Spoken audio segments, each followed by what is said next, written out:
Hello everyone, and welcome back to my episode number 2 of my flight simulator series. And today we are going to cover the basic theory of flight. So first off, there are 4 forces that are acting on an airplane when it's flying. First is thrust, which is caused by the propeller, which causes the plane to move forward. Then there's drag, which is opposite of thrust, which is caused by the wind moving over the wings or any impurities in the plane.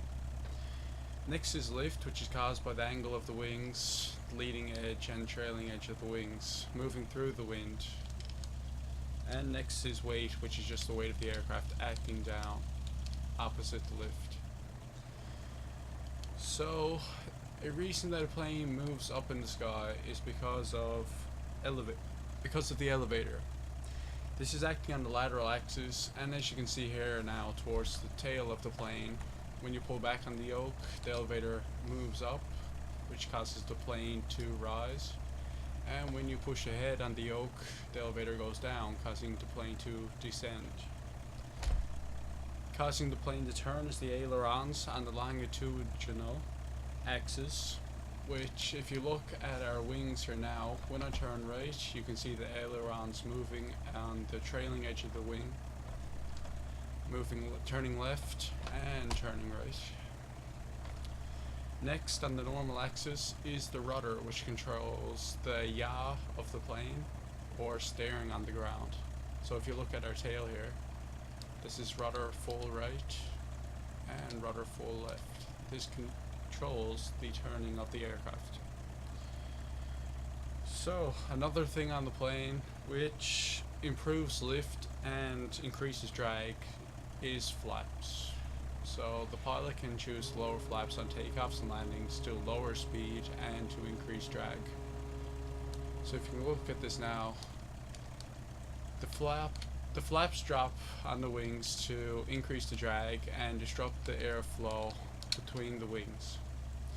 And the airflow is the reason that a plane rises. It's the high pressure on top of the wings trying to meet the low pressure at the bottom, and this causes lift. So we can bring the flaps back up and we can take a look inside the plane here now at the different instruments. So first off, if you look here, we have our airspeed indicator. This shows how fast we're going. Next we have our attitude indicator, which shows the pitch of the aircraft. Next is the altimeter, which shows the height or altitude of the plane. Then we just have a compass here, show the direction. We have a turn coordinator down here in the bottom left, which shows the turning of the plane and what angle it's turning at. Here we have another compass just in case the other one fails, and we have a vertical speed indicator which shows how fast the plane is ascending or descending.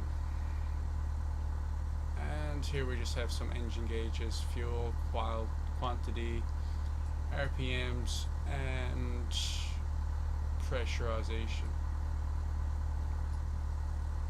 There's our radio stacks too, and if you look down below here, we have our lights, which I can bring up for you here.